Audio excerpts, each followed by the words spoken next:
जय Maharashtra public. तर परत एकदा स्वागत आहे तुमचं माझ्या एका नवीन ब्लॉग मध्ये. आज इंट्रोडक्शनला स्नेहा इथं आहे. कारण आजच्या ब्लॉगचं टायटल काय आहे तुम्हाला माहिती आहे, सगळ्यांनी बघितलेलं आहे. Is Neha pregnant. आणि अजून एक अशी गोष्ट लोक बोलतात की तुम्ही प्रेग्नन्सी रिलेटेड न्यूज आमच्यापासून लपवते, आम्हाला सांगत नाही, तुम्ही नंतर सांगणार असं वगैरे पण तुम्ही बोलता. बट मी तुम्हाला आता स्ट्रेट आहे याच्यामध्ये सांगतो की असं काही नाहीये. नेहा प्रेग्नेंट नाही आहे. जर असती तर आम्ही स्वतःहून तुम्हाला सांगितलं असतं. बट हा ब्लॉग मी आज का घेतोय स्पेशल, नुसते हेच प्रश्न नाही तर बरेचसे वेगळे प्रश्न पण आपल्याला विचारले जातात. जसे की तू काय सांगितलं होतं, काय विचारलं अजून? बरेच लोक विचारतात की बेस्ट एज काय असते, हा, प्रेग्नन्सीसाठी बेस्ट स्टेज काय असतं आणि काय आणि IVF काय असतं. IVF काय असतं. अरे येस, IVF पण, ह्याच्याबद्दल तर माहिती पण नव्हतं की आपल्याला IVF काय वगैरे.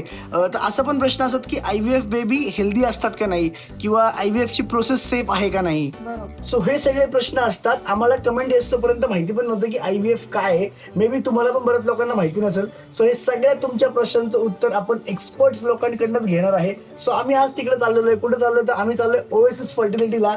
सो तुम्ही ब्लॉग कंटिन्यू करा आणि तुमच्या प्रत्येक प्रश्नाचं उत्तर तिथे मिळणार आहे. धन्यवाद, बघत राहा.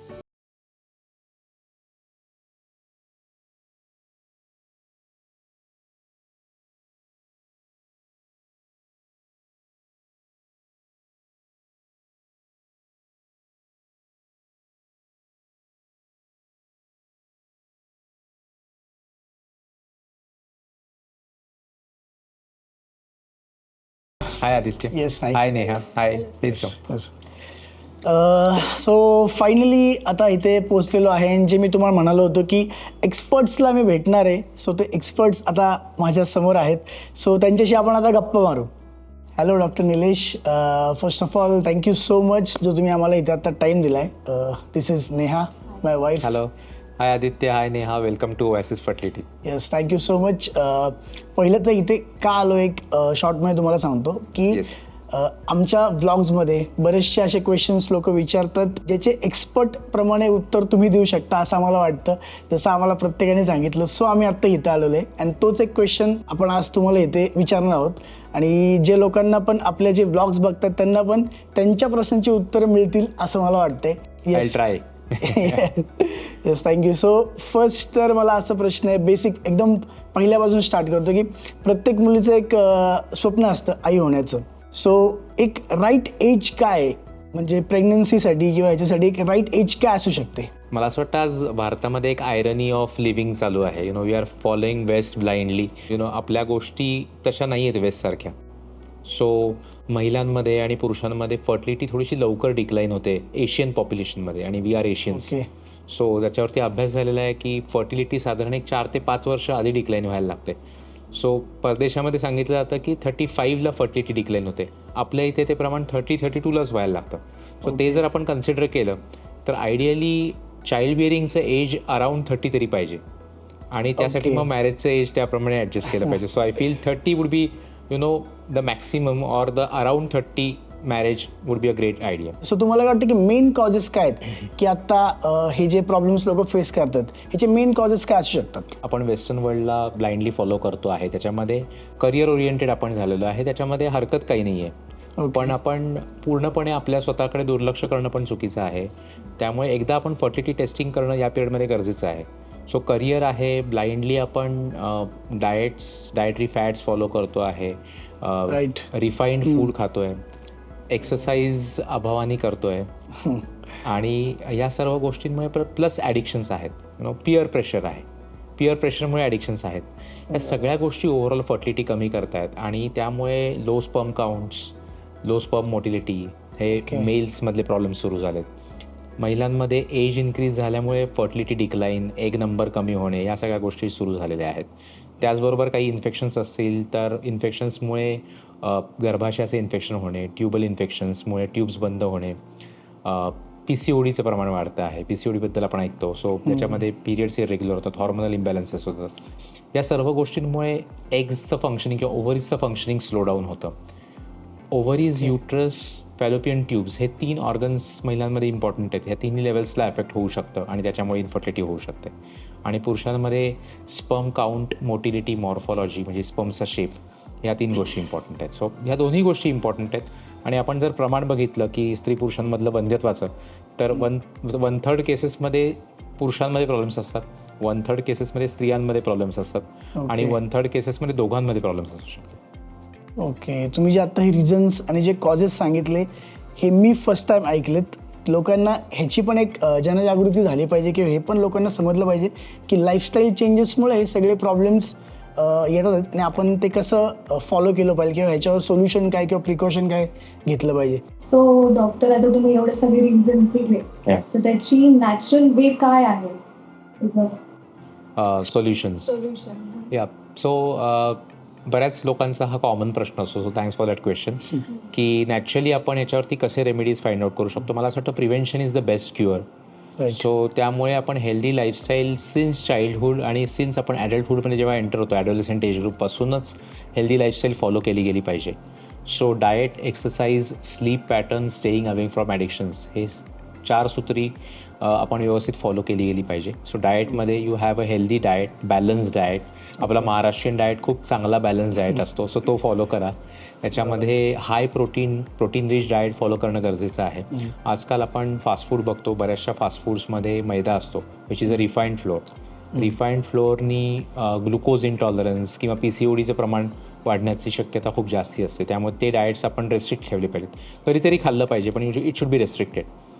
त्याचबरोबरीने having lots of liquids, fluids intake, fresh fruits. So antioxidant rich जे फूड आहे, fresh fruits, salads, all types of fruits, seasonal fruits, this will be helpful. Nuts, so याच्यामध्ये इसेन्शियल ऑइल्स असतात. सो या सगळ्या गोष्टी हेल्पफुल राहतील. Other than that, complimenting it with good exercise.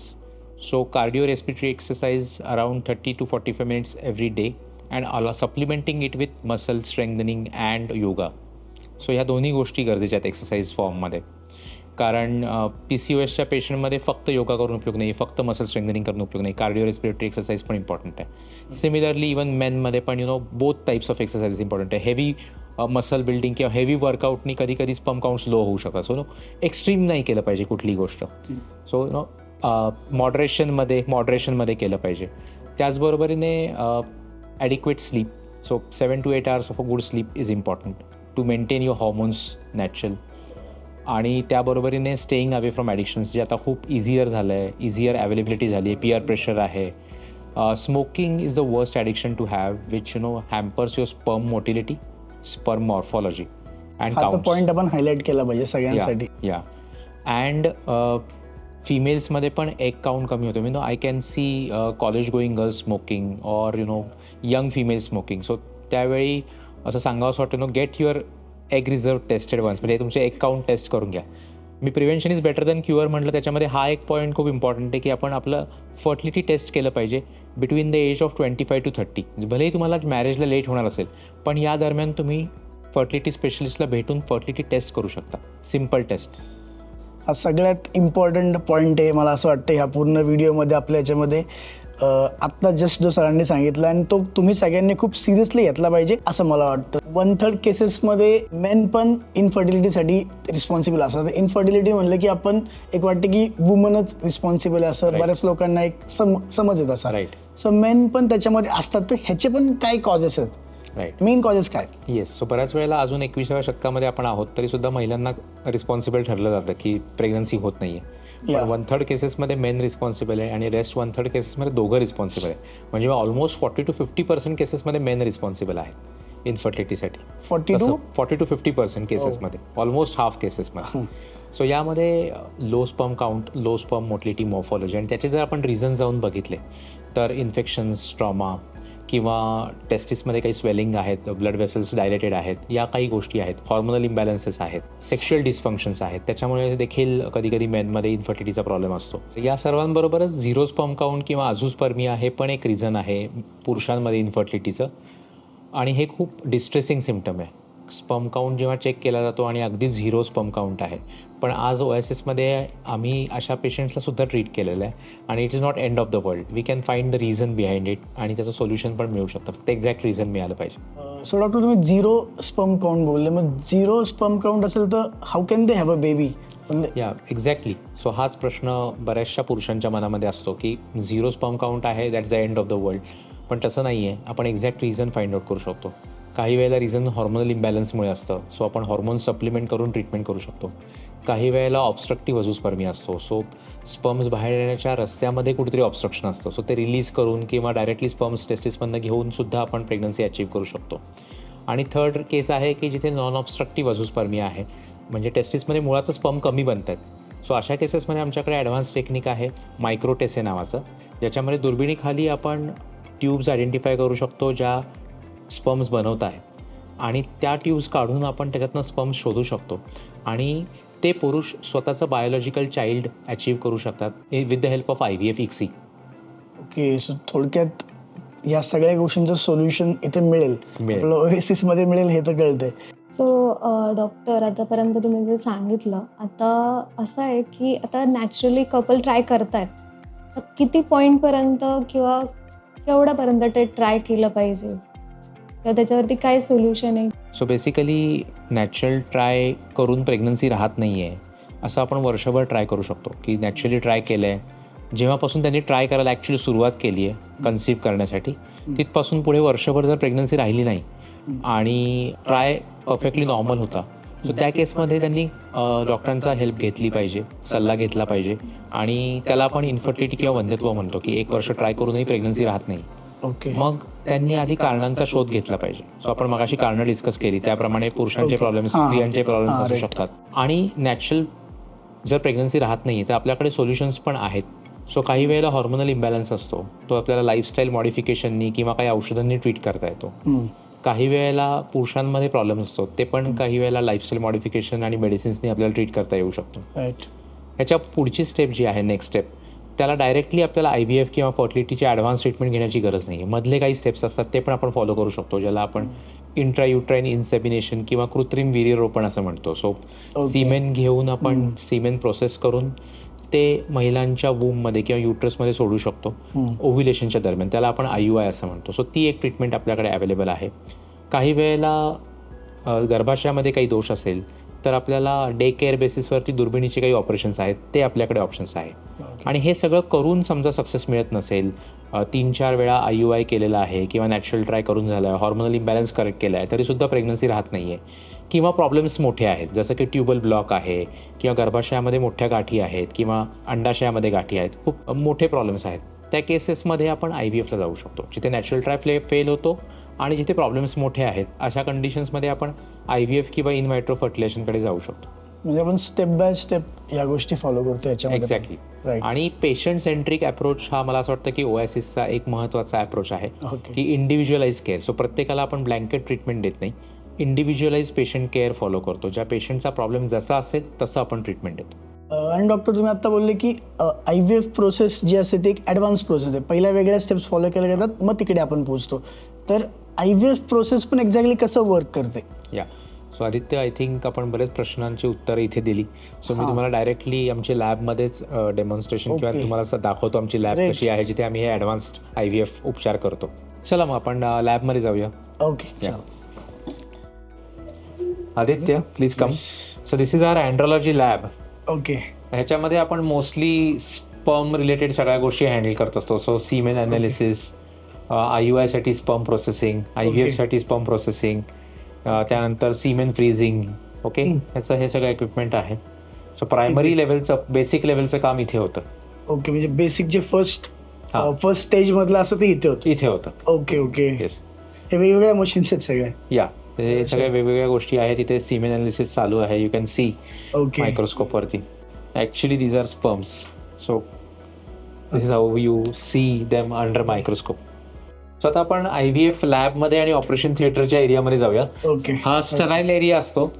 So we have to take all the precautions. This is our washing area आणि this is our operation theatre. Okay okay, so हे well equipped operation theatre आहे. So IVFच्या प्रोसेसमध्ये आपण बघितलं की injections आपण देतो आणि सोनोग्राफीवरती चेक करतो एग्स बनलेत की नाही, ते सगळं प्रोसेस बाहेर होतं. आणि ऑपरेशन थिएटरमध्ये एग्स काढण्याचं काम होतं. सो आपण इथे पेशंटला प्लेस करून सोनोग्राफी मशीनमध्ये बघून आपण ते एग्स काढतो आणि अॅनेस्थेशिया पेशंटला दिलेला असतो. सो पेशंटला इथे आलं, हे अॅनेस्थेशिया मशीन आहे, बॉईल्स मशीन म्हणतो आम्ही त्याला. आणि जनरल अॅनेस्थेशिया देऊन आपण करतो. पेशंटला एकदमच पेनलेस प्रोसिजर असतं. खूप काही घाबरण्याची जे गरज आपण नसते, आपल्याला मगाशी just सांगितलं. झोपल्याचं फिलिंग येतं बरोबर. सो असं काही घाबरण्याचं फिलिंग नाहीये. सो एक 15-20 तुम्ही बोलले मिनिट्स ती एकच प्रोसेस असते जी थोडी पेनफुल असते, पेनफुल असू त्यात शकते, पण आपण हे anesthesia anesthesia देतो. करतो. आणि Okay. ते 20 मिनिट्सचं प्रोसिजर आहे की 15 to 20 मिनिट्स मध्ये हे प्रोसिजर संपतं. बाकी कुठल्या स्टेप्स किंवा प्रोसिजर मध्ये कुठं असं पेनफुल प्रोसेस पेनफुल नाही तेवढं एकच असतं. Yes yes yes. आणि Okay. आपल्याला अनेस्थेशिया द्यावं लागत नाही बाकी कुठल्याही प्रोसिजरला. Okay great. ओके, हे आपण इथे ओपन करू शकतो इथे. आणि we place our material over here. आणि हे जे ते समोर आहे हे टेम्परेचर थर्मोस्टॅट आहे. आपल्या बॉडीचे टेम्परेचर 37 डिग्री सेल्सिअस असतं. तुम्ही इथं रूमचं बघताय, रूमचं आता ऑलमोस्ट 22-23 असेल एसी लावल्यामुळे. सो ते डॅमेज होऊ शकतं ना आपण जे काढले ते, कारण सडन त्याला कोल्ड शॉक लागतो. सो आपण त्यामुळे ते टेम्परेचर थर्मोस्टॅट टोटली मेंटेन होतं. म्हणजे बॉडीमधनं काढल्यानंतर ते हार्डली काही सेकंड्स बाहेर असतं. इमिजिएटली आपण ते एग त्या थर्मोस्टॅटमध्ये ठेवतो जेणेकरून टेम्परेचर त्याचं व्यवस्थित राहील. राईट. आणि आता आपण जे चेंबर्स बघितले ना, त्या चेंबर्सला पण वरनं हीट फ्लो असतो दॅट मेंटेन कम्प्लीट त्याचं हे 37 डिग्री सेल्सिअस वरती. आणि आपल्या बॉडीमधले ऑक्सिजन, कार्बन डायऑक्साईडचं जे पर्सेंटेज असतं ते एक्झॅक्ट पर्सेंटेज आपण ते इन्क्युबेटर्समध्ये अचीव केलं असतं. प्लीज कम, आपण लॅबमध्ये दाखवू. या so Aditya, this is our main soul of the IVF centre. This is our embryology lab. आणि हे आपण इंटरनॅशनल स्टँडर्ड्स प्रमाणे मेंटेन केलेलं आहे. इथलं सगळे इक्विपमेंट जे आहे हे हाय क्लास इंटरनॅशनल क्वालिटीचं इक्विपमेंट आहे. क्लास 10,000 IVF लॅब आपण याला म्हणतो. इथे आपण बघतो की हे सगळे एअर हँडलिंग युनिट्स आहेत. इथे आपल्याला थोडं पण इम्प्युरिटी चालत नाही. So no perfumes, no cosmetics, no smell. आणि हे सगळं येऊ नये आणि जरी चुकून आलं तरी पण ते वॉश आउट व्हावं म्हणून we have a air handling unit. So air handling unit in place असतं. याचे वॉल्स वेगळे असतात. So these are not normal walls. सो जिथे धूळ चिटकू नये किंवा VOCs जनरेट होऊ नये ह्याची आम्ही काळजी घेतो. सो या विंडोमधनं आपण सगळं मटेरियल आतमध्ये घेतो. फक्त विंडो ओपन केली जाते आणि एकदा ते मटेरियल घेण्याचं काम झालं इमिजिएटली क्लोज. सो ही स्पेस जी आहे ही एनक्लोज राहते आणि बाहेरची इम्प्युरिटी येत नाही. आम्ही इथे कोणालाच अलाउ करत नाही, फक्त एम्ब्रियोलॉजिस्ट आतमध्ये येतात. हा नॉर्मल मायक्रोस्कोप आहे. सो एग्स काढल्यानंतर पहिल्यांदा या मायक्रोस्कोप खाली आपण चेक करतो की किती एग्स मिळालेत, कसे आहेत ते. आणि इथून एग्स काढून मग आपण इन्क्युबेटर्स मध्ये ठेवतो. आणि 2 तास इन्क्युबेशन केल्यानंतर हा जो मायक्रोस्कोप आहे ह्याला इन्व्हर्टेड मायक्रोस्कोप किंवा ICSI मायक्रोस्कोप म्हणतात. याच्यावरती आपण ऍडव्हान्स्ड IVF टेक्निक करतो. म्हणजे एक सिंगल एग घेऊन आपण एक स्पर्म त्याच्यामध्ये इंजेक्ट करतो आणि आपण एम्ब्रिओ फॉर्म करतो. हायली स्पेशलाइज्ड डॉक्टर्स हे असतात. याच्या हँडलिंगनी इथे पुढे तुम्हाला ते नीडल्स दिसत आहेत. त्या नीडल्समध्ये एका नीडलनी एग सपोर्ट केलं असतं, एका नीडलमध्ये स्पर्म असतो आणि तो स्पर्म जाऊन इंजेक्ट करतो एगच्या आतमध्ये.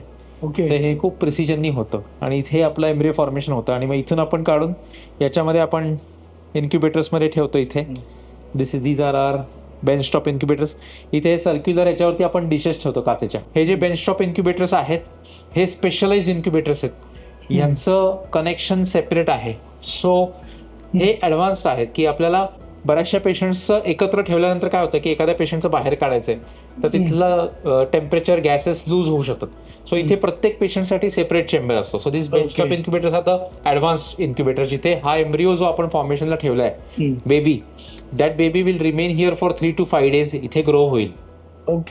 आणि हे ग्रो झाल्यानंतर ऍक्च्युअली बेबी कसं दिसतं 5th डेला, so it looks like this. It doesn't look like a baby, पण दिस इज द एम्ब्रिओ. हा 5th डेचा एम्ब्रिओ आहे. हा असा दिसतो, याला ब्लास्टोसिस्ट म्हणतो आपण. हा जो एम्ब्रिओ आहे हा आपण युट्रसमध्ये ट्रान्सफर करत असतो. आयदर आपण फ्रेश ट्रान्सफर करू शकतो किंवा हा एम्ब्रिओ आपण फ्रीज करतो आणि नेक्स्ट मंथमध्ये ट्रान्सफर करतो. त्याला फ्रोझन ट्रान्सफर म्हणतो. सो फ्रोझन ट्रान्सफरचे रिझल्ट आणखीन बेटर असतात. सो जितके टेक्नॉलॉजीज जास्ती चांगले तितकं आपलं प्रिसिजन जास्त चांगलं, जितकं आपला सक्सेस रेट जास्त चांगलं. So basically this is our recovery area which is consisting of around 6 beds. पेशंट्सला सुदिंग ॲटमॉस्फिअर मिळावं म्हणून we have baby images, their own images. आणि हा जो एरिया हा जितका पीसफुल असेल तेवढं बेटर राहतं. इथे पेशंटचा स्टे जो आहे तो लेस पेनफुल व्हावा म्हणून आपण इथे पेशंटला पेन रिलीफ देतो. कारण अनेस्थेशियाचा इफेक्ट झाल्यानंतर काही पेशंटला थोडंफार पेन होऊ शकतो, मायनर पेन, पण आपण ते मेडिसिन्सद्वारे कमी करू शकतो. सो एकदा प्रोसिजर झालं, patient stage here for 2 to 3 hours आणि पेशंट गोज वॉकिंग. त्याला काही असं काही पेन नसतं, काही नसतं. So they can go walking home. Great sir. First time आम्ही असं बघितलं आणि आपल्या व्ह्युअर्सने पण बघितलं असेल की असं पण काहीतरी असतं. आजचा हा व्हिडिओ खरंच ॲक्च्युली खूप इन्फॉर्मेटिव्ह झाला आहे. So thank you so much. Thank you Aditya आणि नेहा, थँक्यू. सर अजून एक छोटासा प्रश्न की आपण आता IVF बद्दल बोलतोय, पण ज्यांना नाही माहिती की एक्झॅक्टली IVF काय, ते तुम्ही थोडंसं शॉर्टमध्ये सांगितलं तर बरं होईल. येस आदित्य. सो IVF म्हणजे इन व्हायट्रो फर्टिलायझेशन किंवा टेस्ट ट्यूब बेबी, कॉमन टर्म्समध्ये लोक त्याला test tube okay, baby test baby बोलतो. येस. आपण आता लॅबमध्ये बघितलं की त्याच्यामध्ये टेस्ट ट्यूब असं काही नसतं. बेबी ॲक्च्युली डिशमध्ये होतं, पण ते पूर्वीपासूनचा टर्म यूज झालेला आहे टेस्ट ट्यूब बेबी, म्हणजे शरीराच्या बाहेर गर्भधारणा होते. Okay okay. इथे गर्भधारणा करण्याचा प्रकार बदलतो, पण त्याच्यानंतरची प्रेग्नन्सी ही टोटली नॅचरल प्रेग्नन्सी सारखीच राहते. तर याचे काही स्टेप्स आहेत. सो यामध्ये IVFला जाण्याच्या आधी आपण हजबंड वाईफच्या दोघांच्या काही तपासण्या करतो आणि त्यानंतर आपण ट्रीटमेंट स्टार्ट करतो. साधारण IVFमध्ये पिरियडच्या सेकंड डेपासून आपण काही इंजेक्शन्स देतो, हॉर्मोनल इंजेक्शन्स. हे एग्स ग्रो करण्यासाठी असतात. आपल्याला IVFसाठी थोडेसे जास्त एग्स हवे असतात, त्यामुळे आपण हॉर्मोनल इंजेक्शन्स देतो आणि एग्स ग्रो करतो. त्यांचं आपण मॉनिटरिंग करतो सोनोग्राफीवरती, ब्लड टेस्टवरती की हे कसे वाढत आहेत एग्स. आणि त्यानंतर एग रिट्रीवल प्रोसेसला आपण जात असतो. एग रिट्रीवल किंवा ओव्हम पिकअप हे प्रोसिजर जे आहे हे अंडर ॲनेस्थेशिया होतं. बऱ्याच वेळेला कपल्सच्या मनामध्ये भीती असते की IVF एक पेनफुल प्रोसिजर आहे. तर IVFमध्ये कुठेच पेन असं काही नसतं आणि जिथे पेन होण्याची शक्यता असते तिथे आपण ॲनेस्थेशिया देत असतो. सो हे सिंगल स्टेप आहे जिथे आपल्याला ॲनेस्थेशिया द्यावा लागतो. सो उसाईट रिट्रीवल किंवा एग पिकअप होतं. एग पिकअप नंतर आपण ते एग्स दुर्बिणीखाली बघतो आणि त्याच्यातले चांगले एग सिलेक्ट करतो. त्याच दिवशी आपण हजबंडचं सीमेन सॅम्पल घेतो आणि त्याच्यातले पुन्हा चांगले स्पर्म्स सिलेक्ट करतो. चांगले एग्स आणि चांगले स्पर्म्स आपण दुर्बिणीखाली एकत्र करतो, ज्याला आपण IVF किंवा ICSI, त्याचा एक वेगळ्या प्रकारे इंट्रासायटोप्लाझ्मिक स्पर्म इंजेक्शन, याद्वारे गर्भ तयार करायला आपण ठेवतो. आणि मग ही प्रोसेस गर्भ तयार करण्याची इन्क्युबेटरमध्ये आपण ते गर्भ ठेवतो. 3 ते 5 दिवसांसाठी हे गर्भ इन्क्युबेटरमध्ये आपण वाढवतो आणि at the end of that 3rd day किंवा 5th डे आपण ते गर्भ बाहेर काढून बघतो की कुठला गर्भ चांगला झालेला आहे. आणि जे गर्भ चांगले आहेत आउट ऑफ द लॉट ते आपण सिलेक्ट करून ते गर्भ आपण फ्रीज करतो. आणि नेक्स्ट मंथमध्ये आपण एम्ब्रिओ ट्रान्सफरच्या प्रोसेसला युजली जातो, ज्याला आपण फ्रोझन एम्ब्रिओ ट्रान्सफर असं म्हणतो. यामध्ये गर्भ जो आहे तो गर्भाशयाच्या आतमध्ये एंडोमेट्रियममध्ये प्लेस केला जातो आणि एकदा गर्भ प्लेस केला की तो गर्भ तिथून पुढे ऑलमोस्ट लाईक नॅचरल प्रेग्नन्सी वाढतच. आता एक IVF प्रोसेस आपल्याला इथं समजली की कसं असतं वगैरे, बट तरी आता लोकांना हा एक प्रश्न 100% पडणार की IVF बॉर्न बेबी आणि नॅचरली बॉर्न बेबी ह्याच्यामध्ये तेवढंच ते हेल्दी असतं का, किंवा त्याचे काही साईड इफेक्ट्स किंवा असं काही बरेचसे प्रश्न येऊ शकतात लोकांना. सो ते हेल्दी असतं का? आय थिंक आदित्य हा खूप चांगला प्रश्न आहे, कारण हा प्रत्येक जनमानसातला मनातला प्रश्न असतो की Exactly. IVF आम्ही करतोय पण बेबी हेल्दी असेल का. आज जर आपण बघितलं तर IVF सुरू होऊन ऑलमोस्ट 46 इयर्स झालेत. 1978 साली पहिलं IVF बेबी लंडनमध्ये जन्माला आलं होतं आणि त्याच्यानंतर 1.5 महिन्यातच भारतामधलं पहिलं IVF बेबी जन्माला आलं होतं, जिचं नाव दुर्गा आहे. She is living healthy life in Kolkata. Okay, so आपण ह्याच्यावरनं हे इम्प्रेशन ड्रॉ करू शकतो. लास्ट 46 इयर्समध्ये लाखो नाही तर करोडो बेबीज IVF टेक्नॉलॉजीने जन्माला आलेत आणि त्यांच्यावरती स्टडी झालेले आहेत. नॅचरल प्रेग्नन्सी आणि IVF प्रेग्नन्सीमध्ये सेमच चान्सेस आहेत ॲबनॉर्मॅलिटीजचे. सो असं म्हणू शकत नाही आपण की IVF बेबीज कम्प्लिटली नॉर्मल असतात किंवा नॅचरल बेबीज कम्प्लिटली नॉर्मल असतात. जे काही 5-10% ॲबनॉर्मॅलिटीचे चान्सेस आहेत ते दोन्हीमध्ये असतात, पण IVF केल्यामुळे ॲबनॉर्मॅलिटीज कुठेच वाढत नाही. मोस्टली तुम्हाला पण जो मला आत्ता इथं एक्झॅक्ट हे ऐकताना जो प्रश्न पडला होता, सो त्याचं उत्तर मला मिळालं आणि होपफुली तुम्हाला पण मिळालं असेल. आता जेव्हा आम्ही इकडे येतो तेव्हा आम्ही प्रत्येकाला व्लॉगमध्ये आपल्या व्ह्युअर्सला सांगितलं की आम्ही चाललोय एक्सपर्ट्स लोकांकडे. सो ओएसिस फर्टिलिटीबाबत मला तर माहिती आहे, बट जे कपल्स जे आहेत त्यांनी Y they should choose oasis fertility.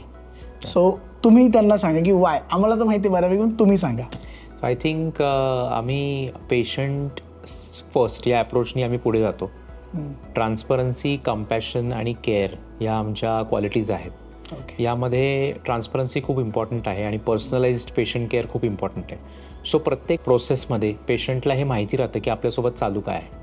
आत्ता जसं तुम्ही प्रश्न विचारले त्या पद्धतीने पेशंटच्या मनात हे अनेक प्रश्न असतात. सो प्रत्येक स्टेजला आमचे काउन्सिलर हे एक्सप्लेन करतात की काय ट्रीटमेंट आहे पर्सनली, की काय ट्रीटमेंट आहे, त्याचा सक्सेस रेट किती राहणार आहे, त्याची कॉस्ट किती लागणार आहे, त्याचं ड्युरेशन किती लागणार आहे, या सगळ्याबद्दल माहिती दिली जाते. हे एक महत्त्वाचा पॉईंट आहे. त्याचबरोबरीने ओएसिसमध्ये क्लास 10,000 लॅब आहे, जी की वर्ल्डमधली सगळ्यात ॲडव्हान्स्ड IVF लॅब आहे.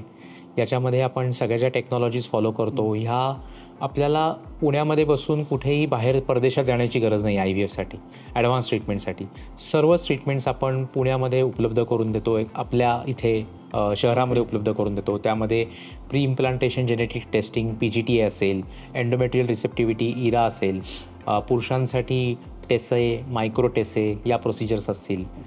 त्याचबरोबरीने सक्सेस रेट्स वाढवण्यासाठी इम्युनॉलॉजिकल थेरपीज असतील. अशा असंख्य ट्रीटमेंट्स आपण अंडर वन रूफ प्रोव्हाइड करतो आणि त्यामुळे बरेचसे पेशंट्स आमच्याकडे IVF ट्रीटमेंटसाठी तर येतातच, पण IVF फेलियर झाल्यानंतर देखील आमच्याकडे येतात की तुम्ही काय नवीन करता यासाठी. सो आय थिंक ते खूप इम्पॉर्टंट आहे. हे सगळं करत असताना पेशंटच्या मनामध्ये 2 शंका असतात की आमचा सक्सेस किती राहील. सो मला असं वाटतं सक्सेसचं जे डेफिनेशन आहे ते खूप इम्पॉर्टंट आहे. आम्ही फक्त प्रेग्नन्सी टेस्ट पॉझिटिव्ह आली आहे याला आपण सक्सेस म्हणू शकत नाही.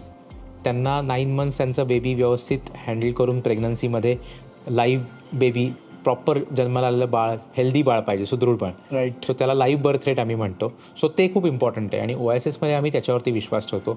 आज जर आपण बघायला गेलं तर वर्ल्ड स्टँडर्ड्सच्या बरोबरीने किंवा त्याच्यापेक्षाही जास्त आपण सक्सेस रेट अचीव्ह करू शकलेलो आहे. 60 to 70% लाईव्ह बर्थ रेट आपण OSSमध्ये देऊ शकतो आणि हे कंटिन्युअस एफर्ट्स, रिसर्च आणि याचे आपण पेपर्स पब्लिश करतो इंटरनॅशनल लेवलला. या सगळ्या गोष्टींनी ते शक्य झालेलं आहे. ओके.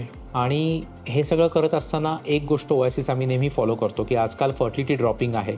बऱ्याच वेळेला स्पर्म काउंट्स खूप कमी असतात, एग काउंट्स खूप कमी असतात. मग अशा वेळेला डोनर एग्स किंवा डोनर स्पर्म्स, बँकमधले स्पर्म्स यूज करण्याचा सल्ला दिला जातो. पण OSSमध्ये आम्ही बायोलॉजिकल चाइल्ड देण्यावरती विश्वास ठेवतो. त्यामुळे आम्ही मॅक्सिमम ट्राय करतो की त्या कपलचं स्वतःचं बायोलॉजिकल चाइल्ड त्यांना मिळावं. सो हे एक इम्पॉर्टंट आस्पेक्ट आम्ही फॉलो करतो. सो होपफुली तुम्हाला पण तुमच्या प्रश्नाचं उत्तर मिळालेलं असेल जे मला माहिती होतं तुमच्या मनात आहे. मी पण ह्याच्यामध्ये तुम्हाला 100% रेकमेंड करेल की तुम्ही पण ज्यांच्या मनात हे क्वेश्चन्स होते त्यांनी नक्की एकदा OSS फर्टिलिटीला व्हिजिट करा आणि सरांना भेटा. Thank you so much sir. Thank you so much. Thank you Aditya. Thank you. Nice meeting. Same या थँक्यू.